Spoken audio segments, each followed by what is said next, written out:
I think his success is a double-edged sword in the sense of it's nice to get all, in my sense, it's nice to get all these deals and collaborations and things like that.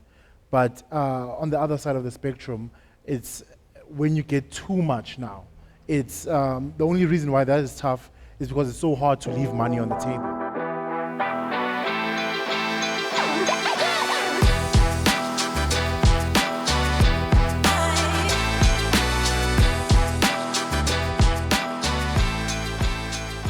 To everybody who's watching at home, thank you so much for watching. If you are tuning into this segment for the very first time, welcome. If you managed to catch segment 1, welcome back. If you haven't seen it, I'm going to encourage you to please go back and watch. There was so much insightful conversation and personal experiences and really just great advice that was shared, which really should help and cultivate and inspire just a new trajectory within your own lives. And what your conversations are in and around money. How do you master it? What is your relationship with financial literacy? How do finances make sense to you or not make sense to you? And what are the practical things that you can actually do to really manage your own relationships with money, but also take full control of your own future with finances? Again, I'd like to welcome you. This is segment 2, Securing the Bag, season 2. Very exciting. If you want to understand what the trajectory, what the story and the lifeline is of securing the bag, please make sure that you go to the first season as well. It was done by Casper Nyovest, was also co-hosted with Pamela Ntanga, and was so great. It was fantastic. Again, though, the conversation continues. Alongside me, you'll see many individuals who are panelists, who are professionals, who are experts, but also people who have some lived experiences and are the ones who are really here to share all the necessary gems that really are here to inspire your own life. So we covered quite a bit within the first segment, and now here we are for the second segment, and there's a lot that I really want us to cover. And I think, actually, before we get there, to the people who are in the room now, Twitter, X, whatever you call it, okay? There is a prize. There is a competition that we're running, okay? So if you tweet, or when you tweet, and whatever it is that you share on social media, please make sure that you include the hashtag #SecureTheBag2, and whoever wins, there's a prize. I'm not going to tell you what the prize is. You'll find out when you win. Okay, so please make sure that whatever it is that you capture, whatever it is that you share, and you share it on social media, please make sure that you include the hashtag #SecureTheBag2, not 1, otherwise we will not find your post. Okay, right, so let's get into the conversation. We were talking in segment 1 about how daunting the conversation, or even when you think about money and finances, it is a very, very scary matter. We've spoken about looking at statements, this, that, and the fifth. So really that speaks to the nature of money, our relationship with it. But also, I don't think we think about mental wellness and financial wellness and how those two actually communicate and relate to each other. So, Amanda, I actually want to bring it to you. You are the only female, principal, black in this country. You are dealing with mega millions every single day, but you're also conversing and you engaging different people, also as a financial advisor.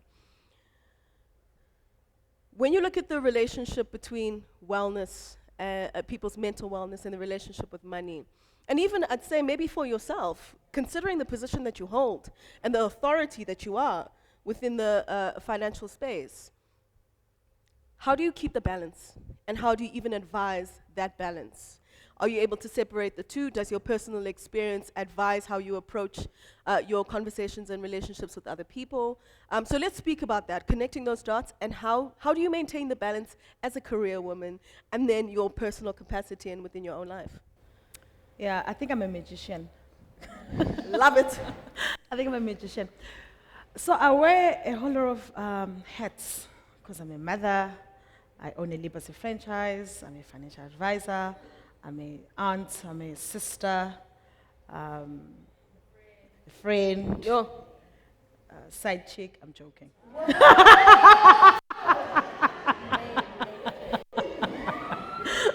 I wanted to see if you guys are listening and you're alive. I'm joking. So I wear so many hats. I think on a business perspective, I think it's one of the things that when we continue the conversation, I want us to talk about. On a business perspective, there's so many things that are happening in my life where I have to balance the daily stuff at home, and then now when I get to work, I must maintain that as well. Where it's a thing of, am I going to be able, some of my colleagues spoke about paying salaries. Am I going to be able to pay salaries? Am I going to be able to be a mother to my child? Am I going to be present to my partner as well? Because like those things, they need a balance. And at some point, I was also studying. Back home, my mom, I'm a breadwinner at home. My mom, most of the time, she's not feeling well. She had a minor heart attack 2 weeks ago. And I had to, no, she's fine now, guys, thank you. I had to go home because I'm from Richards Bay. I had to fly, get a 6 a.m. flight. Must go home to be with my mom. There with my laptop in hospital, waiting for her, you know. So I think it's I think it's a valid question to then ask a person like myself. You have to juggle all of these things where business must still go. You must still be able to sit in front of your clients and laugh with the clients. Because earlier on we spoke about relationships. People buy you more than the product that you're selling, you know. So mentally, I'm not okay because my mom is in the hospital, but at the same time, I need to show up. Because if I don't show up, I've got bills to pay of my own, I've got salaries that I also need to make sure, and I've got Liberty as well on my bag asking for targets because I own a Liberty franchise. So it's quite a very broad, emotional, sensitive, it's a number of words that I can actually use that I go through as a person. But I think for me, the main thing really is my why I do what I do, you know, and who am I to certain individuals, to certain individuals. Like I counted at home, my mom looks up to me to say, my child she's got it, she's gonna do this for me. But I think then it's a thing of, funny enough, one of my colleagues, they're sitting there, we're talking about we need to have a psychologist on speed dial.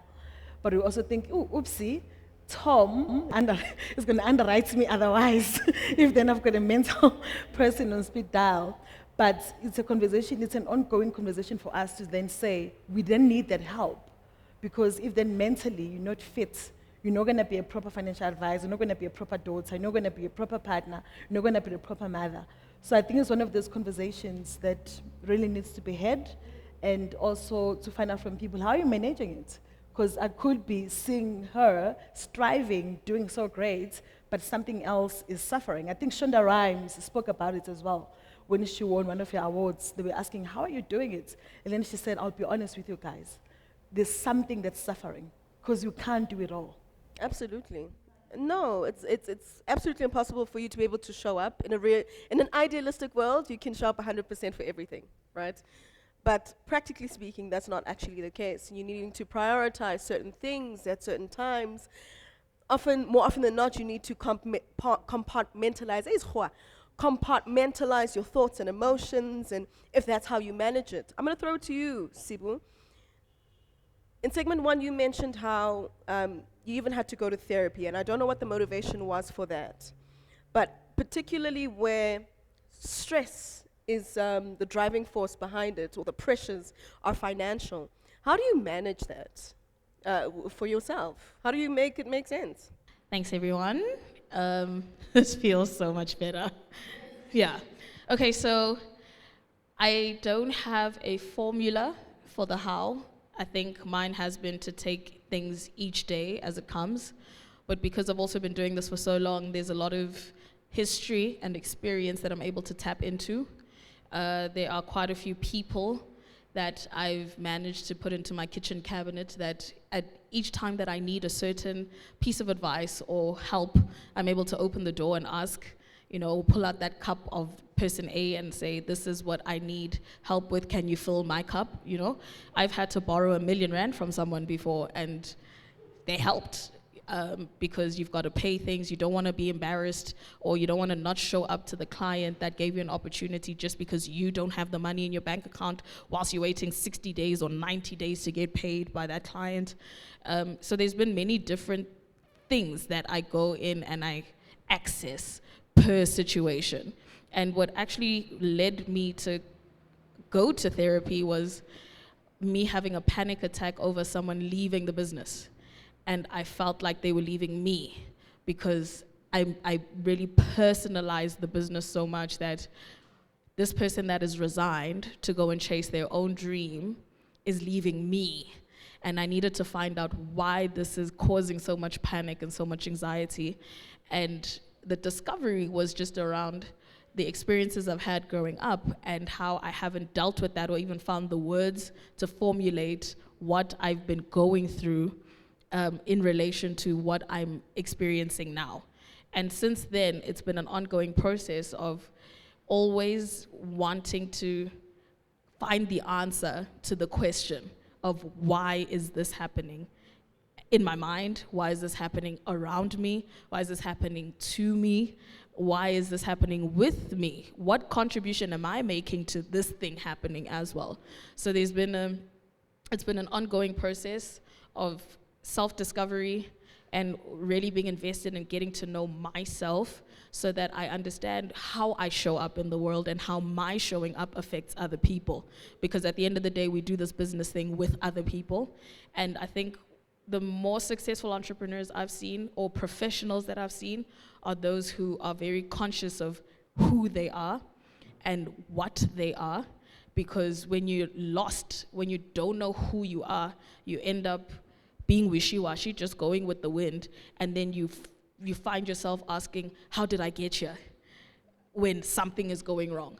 Or you don't even recognize when something is going really well because you actually don't know yourself enough to understand that you deserve to be in that position that you find yourself in. So it has been an ongoing journey, and it continues. It's a combination of speaking to other professionals. It's a combination of speaking to younger people who are younger than me to say, yo, what's happening that I don't understand this thing? What is it? So being vulnerable enough to ask when you don't know something, you spoke to that earlier, but also making the financial investment to get the help you need to get, because therapy is not cheap. Let's also talk about that. Oguti, a lot of people do want to seek help. A lot of people do want to go out and do what everybody says you should do. Yeah, I should go for therapy. It's not free. There are tools, there are places you can access some kind of general help, but I've also had to make sacrifices to be able to have the money to seek the right help, including a professional business coach, a leadership coach. And it takes so much work to be me because I've recognized there's so many things I don't know, and I really need the help to become a better version of myself so that everybody around me is able to benefit from that. Sorry, can I also add 2 cents there? I think another thing that I've done for myself, I've got myself mentors. I've got myself, one of my biggest mentors is one of the gentlemen who owns a Liberty franchise. He's #1 in the country. Because it's also, I realized that if you don't know, or if you don't say that I need help, people that are in that journey or people that are in that situation, they're not going to know that we need the help. Because most of the time, I've never asked for help from professionals in my industry, and they've said no. In actual fact, they've said, oh yeah, sure, what do you need? What more do you need? You know? So I think it's also important to always ask for help. And also just touching on your point as well, I think what you're getting at is also just being intentional. And with the whole work-life balance, I think being intentional about the time that you spend on different things is extremely important. It was something that I found in COVID when I was working from home, and there were very blurred lines between, because you're living at work, very blurred lines between your work time and your, playtime, I guess, or your non-work time.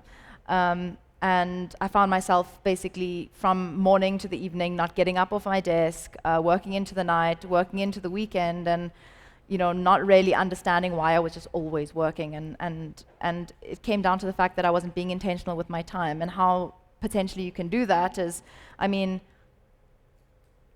starting your week planning out different tasks for that week. Something very simple, but you know which days are going to be busier, you know which days are going to be a little bit more chilled, you know which day, you can allocate different tasks to those days. Things pop up, yes, but we can have an element of planning. It could be blocking out times in your day to allocate to certain tasks that you need to do. It's starting in the morning, or doing your more difficult tasks and tasks that require more effort in the morning when you have more cognitive resources, and then, because by the time you tend to get to work in the afternoon, you're tired and it stretches out, your 2-hour task becomes a 5-hour task. So it is just about that intentionality behind allocating time to tasks, and then you see a very big distinction between your work time and your play time. I want to bring us back to the point around how financial circumstance really affects our mental health, and I think it's a very important one to bring up. There's a stats by YDX. They show that 2 out of 3 Gen Zs are feeling financially stressed, even some to the point of suicide. We are dealing with an environment where we have a serious youth unemployment situation in South Africa, and that's creating a lot of hopelessness in our community. And you look at the quarterly labor force statistics, only 54% of people under the age of 35 looking for work are actually getting work. So these are real on the ground issues, and it's you get to a point where I think people find themselves feeling very hopeless about their situation. And I think it's moments like this that we need to remember that there's opportunity in a lot of challenges. A lot of the businesses that we are talking to today started out of nowhere, or started out of seeing a challenge that exists in the community that can be managed in a different way. Seeing a new technology come up and really, starting to be an influencer. So the world is constantly changing, and through the existing challenges, so much opportunity does come up. And it's very important, I think, for young people to start thinking of themselves as starters. You have the power to actually begin something. And it doesn't always take a big financial investment. I think that was a point that was made earlier. Sometimes it just takes a camera and a backyard, a ball and a iskanga somewhere in the neighborhood. But start with what you have and build on that, and use the resources of technology to help you build that. Googling things and watching videos on how to XYZ is a start. And that I hope will give people a sense of autonomy over what is happening to them. Absolutely, and thank you so much for bringing that up. And I'm looking forward to, we're going to have Tom, who's going to be joining us on stage very soon. And I want to get into the efforts that he's made and the things that he's seen and he's witnessed, because guys, let's be very honest, young people are really, really going through it where mental wellness is concerned. The rate of suicide is very heartbreaking, but also like critical illnesses. We're seeing young people with strokes.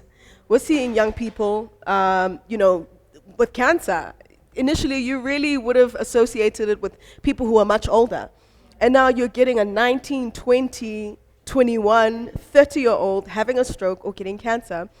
And it's all these various, factors, both internal and external, that are really impacting the way that we think. I think it's really heartbreaking that there are some levels of help that are very expensive. So needing to afford things like therapy, you need to be able to afford such things, But also you need to, extend into the ways in which you are able to get help that is not so expensive. And, like we've been saying, connecting the dots, knowing who to speak to, starting with where you are and what you've got, the relationships that you've got in and around you, and really knowing where to move from that point. And I think as well, there are two extremes here, right? I think the thing is, we're speaking to people who are in two states, I would imagine, right? We've got the people who are not inspired, depressed, heartbroken, and really don't know what to do with these feelings, because at which point do you find any level of inspiration to move forward? You don't even see a business idea. Like how are you even inspired to even take up such things? Because you're coming from a very deep and a deprived mental space, right? And then you've got the opposite end of the spectrum where people are overworking themselves. Team no sleep is not the flex you think it is. It's not. Not sleeping is not good. You're going to exhaust yourself to the point of collapsing and not being able to wake up and realize the dreams that you had or whatever it is that you planned for yesterday. So I think I want to bring it to you guys. If you can briefly really speak about what that balance is for you guys and how you actually manage to find the balance between your personal lives, because you're not a machine, you guys are human beings. These are businesses that you guys run or things that you're involved in, but there are people behind these businesses. Real feelings, real emotions, real experiences, deaths that you're dealing with, but things that are not an excuse because life keeps moving. How do you find that balance? George, maybe let me start with you. How do you find the balance between your professional life and your personal life? I think success is a double-edged sword in the sense of it's nice to get all, in my sense, it's nice to get all these deals and collaborations and things like that. But on the other side of the spectrum, it's when you get too much now. It's the only reason why that is tough is because it's so hard to leave money on the table. You can be doing 2 campaigns and then 2 offers come and they all have deadlines of Monday, and it's so hard for you to say, no, I don't want to do this, because you feel like you're leaving money on the table. But that's when you need to start having boundaries and just letting yourself know Uti, your mental health, how your psyche is worth more than whatever is on the table right now. Because there comes a time if you collapse, then there's no way you can do even one of those collaborations or only any of those campaigns. So setting up boundaries really helps. Okay, if I am working on 2 things and the deadlines are like really close to each other, maybe I should tell my management to not accept any offers right now, or ask them, would they be able to extend the deadline? If not, it's fine. You should, in your heart, more will come, something else will come, because now, also another thing that suffers is the quality of work. Because if you're hurrying to put out these 10 pieces, you could have given that effort to 2 pieces and given out amazing work. So that's what you should aim for, Uti, to have those boundaries, to be able to tell yourself, now, to say, hey, it feels like you're leaving money on the table, but your mental wealth and your psyche is way more worth than anything they can give you. And if there's a boundary that you want to say, okay, weekends I'm not shooting, I'm not working, then set that thing.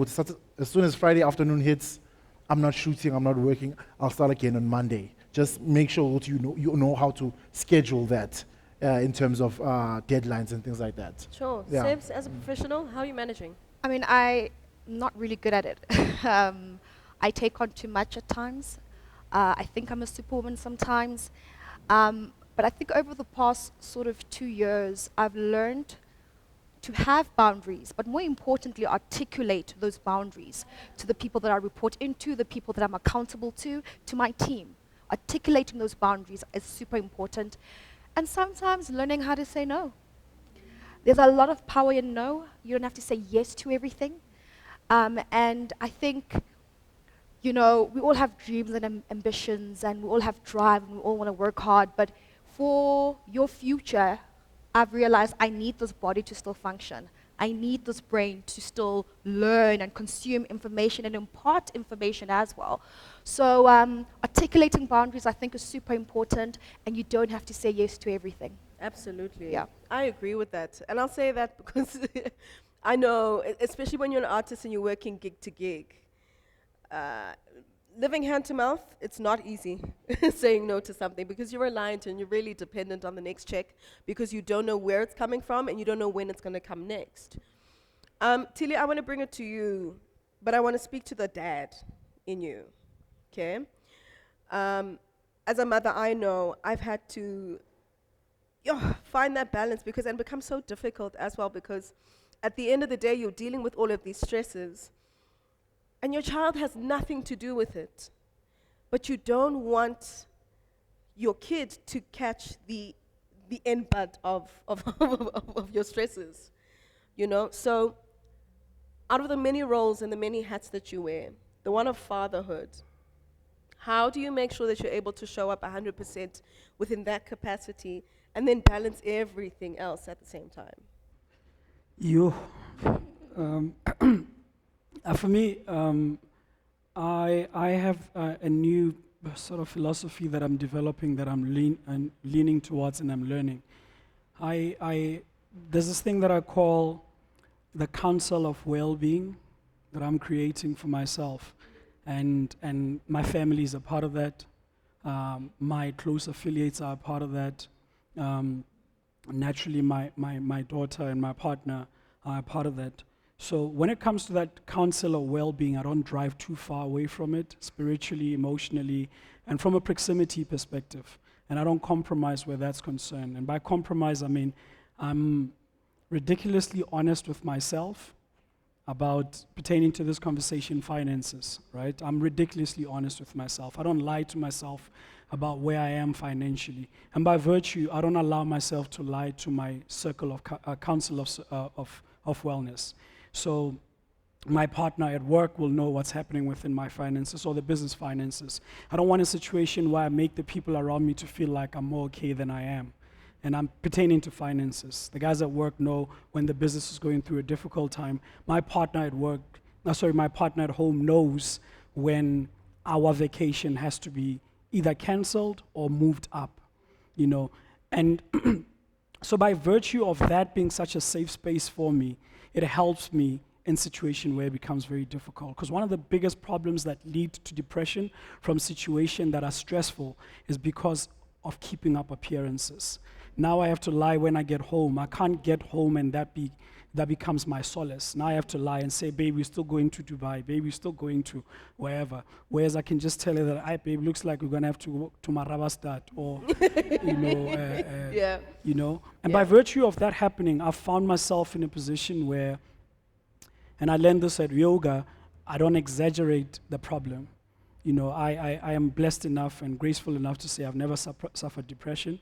I don't know even what that feels like. And it's not out of a place of arrogance that I say that. It's because I respect how much more difficult those people must have it to go through those periods. Because I don't even understand what that means. And I've went through extremely stressful periods, right? So for me, it's just, number one, being mad honest with myself, with the people in and around me, and just making sure that I don't move in a way that forces me to keep up appearances. You know, there's multiple things that go into it. Like I said, I learned not exaggerating problems from yoga, where, you know, when you're doing the stretches that you can't do, I'm not trying to sound like I'm a yogi. I went there twice or three times, just by the way. So when you're doing a movement that you're struggling with, don't rush to say, yo, you know, because you're exaggerating the problem and your brain registers it as a bigger problem than it's supposed to be, or rather than it actually is. I apply that to my business as well. You know, if I'm supposed to pay you today and the invoice that we sent through, or rather our check isn't cleared and it's going to clear in a day or two, I don't avoid your call. I respond and I say, please give us 3 more days. You know, because I've worked with Bontle 3 or 4 times, I can't pay her the 4th time on time. So I'm not going to exaggerate it like, yo, Bontle, one stress. No, Bontle's just following up on the date that I said I was going to pay her. That's as simple as that. I apply that at home. Babe, we're going to go on holiday. We've gone on 10 holidays. The 11th one is a problem. I'm not going to say, yo, she's going to look at me like I'm not a man. No, we just can't go on holiday right now, and apply that to my family, my loved ones. I'm extremely honest at the business. The guys know right now, to give you a practical example, we've been working on something for a year, and I spoke about this a couple of weeks ago. There's a documentary that we're working on. It's almost wrapped up, but that has drained our resources extremely. You know, the guys at the office know, I mean, within a pay grade, you can know what the amount is. But at the very least, you'll know that it's a stressful time at work. So when it affects certain things, even with them, they're not going to look at me like, what are you talking about?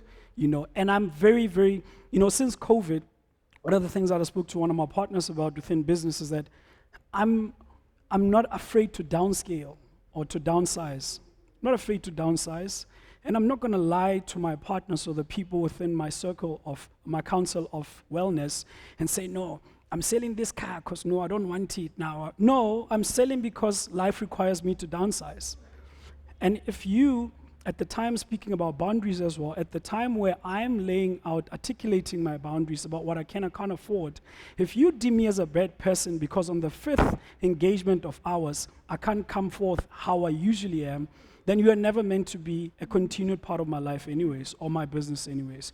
So me being extremely honest with myself is the first and most important thing. Second to that, when things become a lot more stressful than usual, right? I make an even more deliberate effort to move towards the things that make me happy, that don't cost me money, right? Being home with my daughter doesn't cost me much. She's very expensive. But being home to my daughter and my partner doesn't cost me money. It's literally free happiness. So I make an even more deliberate effort to be home more. I'm making a deliberate effort to be with my friends and my circle of wellness again that make me happy. I make an even more deliberate effort to go to the gym when things are extremely difficult. When things are difficult, that's when I work the hardest. So if you see me posting at 4 a.m. running in the morning, it doesn't mean because the check has just come in. It means the check has moved further away. But because I know what endorphins are released from me feeling a sense of achievement from the running or from going to gym, I take care of that. That doesn't cost me anything. I've already paid for gym anyways. So I might as well go there to make myself feel great. So by virtue, the pace of starting from a negative is now shifted. I'm now at a positive by virtue of the little things that I take care of. So when I'm at my most relaxed, that's when I'm doing the greatest. When I'm stressing, I do a lot more personally within my circle and within myself. And if you read a recent book, the latest book by Robin Sharma, that's one of my favorite authors.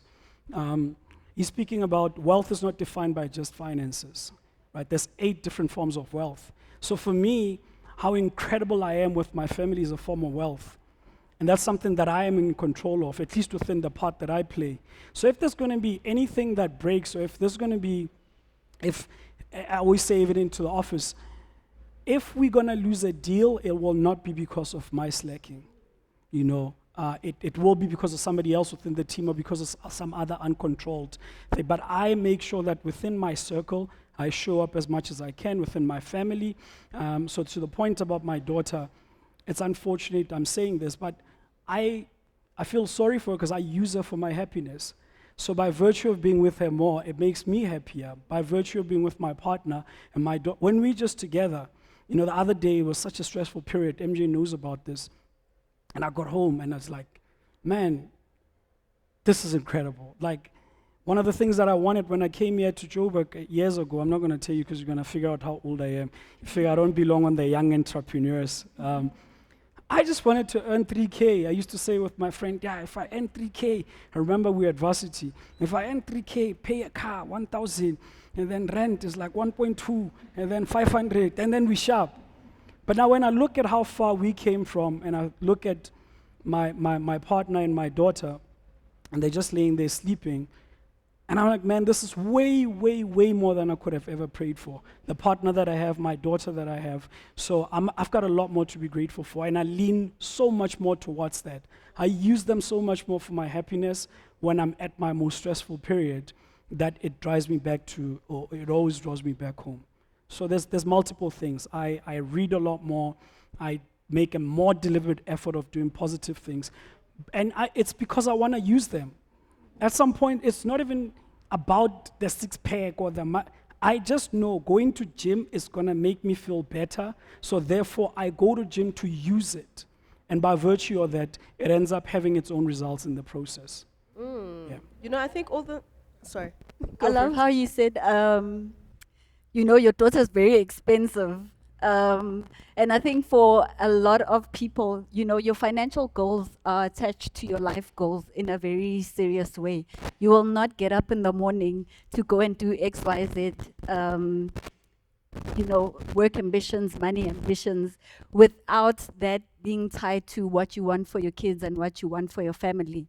And for many people, there does come a point where there's a big tension between that. Like, if I don't go to work today, I can't pay fees. Or if I don't go to work today, I can't do X, Y, and Z. So I think that's one of the most difficult things that people might be struggling with in achieving that. And I was wondering, actually, from a financial advice perspective, how you kind of engage that challenge with clients, where there's definitely financial changes that they might need to make, but if so much depends on them being awake, being alert, but it also then steals or borrows time from other things that are quite critical and important to them. Yeah. So I think it's a valid question as well.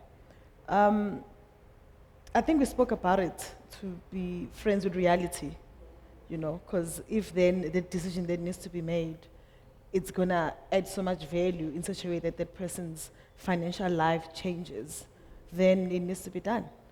Because also when you're doing the budgets exercise again, nothing stops you to share that budgets exercise with your family or your financial dependents, because if then they understand your journey and also they understand the plan that you're trying to make for yourself financially, then it's easy for them to support you. So it changes the love language in the house. So I can't give you time, but I might give you. Yeah, okay. It does change. Love Yeah, it. it's quite interesting that all of these things, and you don't think of it that way, but often the state of your finances does change the temperature in your personal relationships, in your romantic relationships with your children, and like you were saying, in moments and times we need to upscale or downscale, those are real realities, and you need to become friends with reality. And I think that speaks to the true nature of life. Life within itself is unpredictable. You never, ever, ever, ever, ever know. And I know my husband says this all the time.